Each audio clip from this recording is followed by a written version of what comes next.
ఇప్పుడే అందిన వార్త, తెలంగాణలో ఏ పార్టీకి ఎన్ని స్థానాలు, సంచలన సర్వే ఫలితాలు విడుదల అంటూ వార్తలు అయితే వస్తున్నాయండి.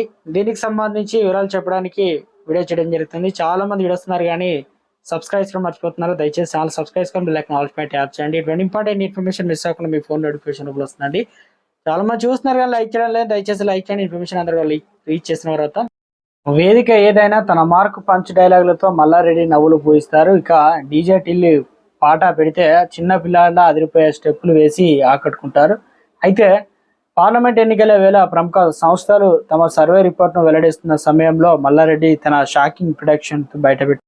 రోజు రోజుకు బీఆర్ఎస్ గ్రాఫ్ పెరుగుతుందని లేటెస్ట్ సర్వే రిపోర్ట్ల ప్రకారం బీఆర్ఎస్ పార్టీకి మల్కాజిగిరి పార్లమెంట్లో 38%, కంటోన్మెంట్లో 42% ఓట్ షేరింగ్ వస్తుందని, అదే సమయంలో బీజేపీకి 28%, కాంగ్రెస్కి 27% ఓట్ షేరింగ్ వస్తుందని జోసిన్ చెప్పారు.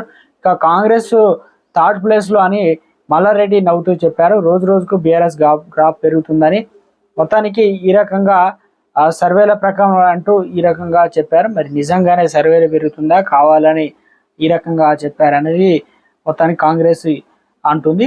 ఇక బీఆర్ఎస్ సంబంధించి రాజకీయాలు హీటెక్కాయి. నేనంటే నేను రాజీనామాలను చేస్తానంటూ ఈ రకంగా ప్రతిపక్ష హోదాలో ఉండి కాంగ్రెస్ని దికముఖ పెట్టే ప్రశ్నలు సంధించే ప్రయత్నంలో, దీన్ని తిప్పికొట్టే ప్రయత్నంలో కాంగ్రెస్ నేతలు కూడా ఉన్నారు. మరి చూడాలి, బీజేపీ తాము కూడా పోటీలో ఉన్నామనే సిద్ధంగా.